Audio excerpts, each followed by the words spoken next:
शनिवार व्रत कथा। एक समय की बात है, सभी नवग्रहों सूर्य, चंद्र, मंगल, बुध, बृहस्पति, शुक्र, शनि, राहु और केतु में विवाद छिड़ गया। विवाद का कारण था कि इनमें बड़ा कौन है। कोई निर्णय न होने पर सभी देवराज इंद्र के पास निर्णय कराने पहुंचे। इंद्र किसी एक का पक्ष नहीं ले सकते थे, इसलिए उन्होंने निर्णय देने में अपनी असमर्थता जताई। परंतु उन्होंने उन सबको पृथ्वी पर राजा विक्रमादित्य के पास जाने की सलाह दी, क्योंकि राजा विक्रमादित्य अति न्यायप्रिय थे। इंद्र ने कहा कि वे ही इसका निर्णय कर सकते हैं। इंद्र की सलाह से सभी ग्रह एक साथ राजा विक्रमादित्य के पास पहुंचे और अपने आने का कारण बताया। राजा इस समस्या से अति चिंतित हो उठे, क्योंकि वे जानते थे कि अगर उन्होंने किसी एक को बड़ा बता दिया तो बाकी ग्रह कुपित हो उठेंगे। तब राजा को एक उपाय सूझा।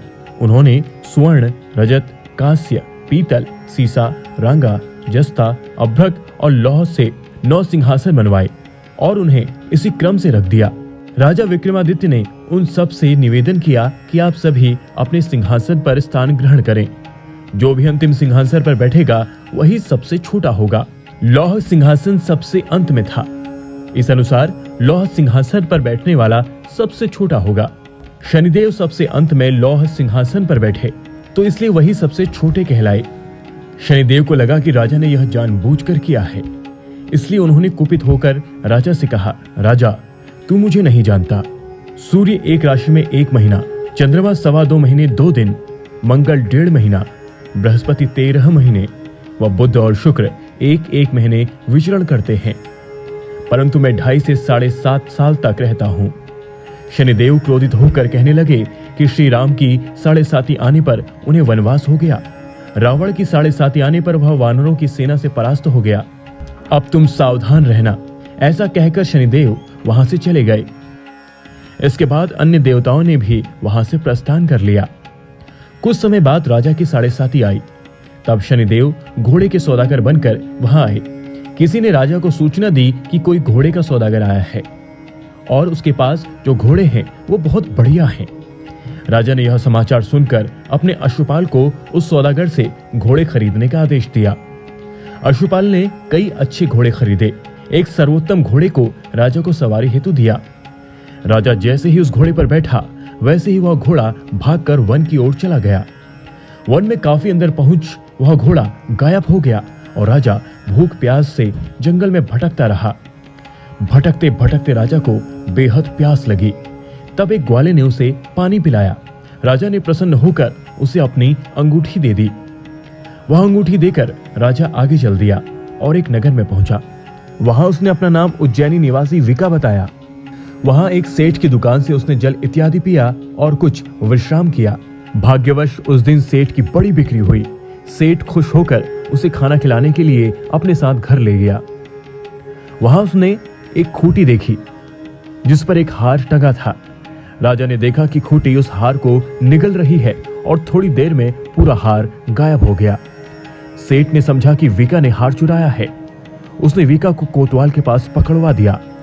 फिर राजा ने भी उसे चोर समझकर उसके हाथ पैर कटवा दिए और वह चौरंगिया बन गया और नगर के बाहर फेंकवा दिया गया। वहां से एक तेली निकल रहा था। उसे राजा पर दया आई और उसने विका को अपनी गाड़ी में बैठा लिया। वह अपनी जीप से बैलों को हाँकने लगा। उस काल राजा की शनि दशा समाप्त हो गई। वर्षा ऋतु आने पर राजा मल्हार गाने लगा।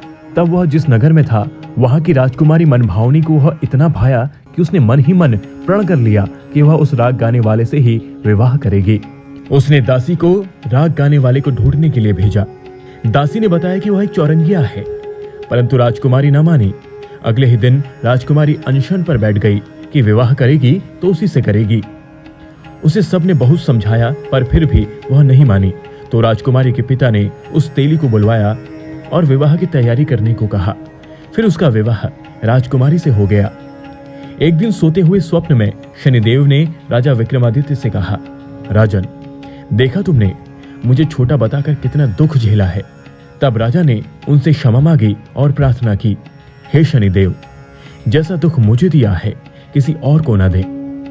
शनिदेव मान गए और कहा, जो मेरी कथा और व्रत करेगा उसे कोई दुख न होगा, और जो नित्य मेरा ध्यान करेगा और चींटियों को आटा डालेगा उसके सारे मनोरथ पूर्ण होंगे। साथ ही शनिदेव ने राजा को उसके हाथ पैर भी वापस दे दिए। प्रातः आंख खुलने पर राजकुमारी ने जब राजा को देखा तो वह आश्चर्यचकित रह गई। विका ने उसे बताया कि वह उज्जैन का राजा विक्रमादित्य है। सभी अत्यंत प्रसन्न हुए। सेठ ने जब यह सुना वह पैर पर गिरकर क्षमा मांगने लगा। राजा ने कहा कि वह तो शनिदेव का कोप था, इसमें किसी का कोई दोष नहीं। सेठ ने फिर निवेदन किया कि मुझे शांति तब ही मिलेगी जब आप मेरे घर चलकर भोजन करेंगे। सेठ ने अपने घर कई प्रकार के व्यंजनों से राजा का सत्कार किया। साथ ही सबने देखा कि जो खूंटी हार निगल गई थी वही अब उसे उगल रही थी। सेठ ने अनेक मोहरे देकर राजा का धन्यवाद किया और अपनी कन्या श्री कौरी से शादी करने का निवेदन किया। राजा ने सहर्ष स्वीकार किया। कुछ समय पश्चात राजा अपनी दोनों रानियों मनभावनी और श्री कौरी को उज्जैन नगरी लेकर निकल पड़े। वहां नगर वासियों ने सीमा पर ही उनका स्वागत किया। सारे नगर में दीपमाला हुई, सबने खुशी मनाई। राजा ने घोषणा की, मैंने शनिदेव को सबसे छोटा बताया था, जबकि असल में वही सर्वोपरि है। तब से सारे राज्य में शनिदेव की पूजा और कथा नियमित रूप से होने लगी। सारी प्रजा ने बहुत समय खुशी और आनंद के साथ बिताया। जो कोई शनिदेव की इस कथा को सुनता या पढ़ता है उसके सारे दुख दूर हो जाते हैं।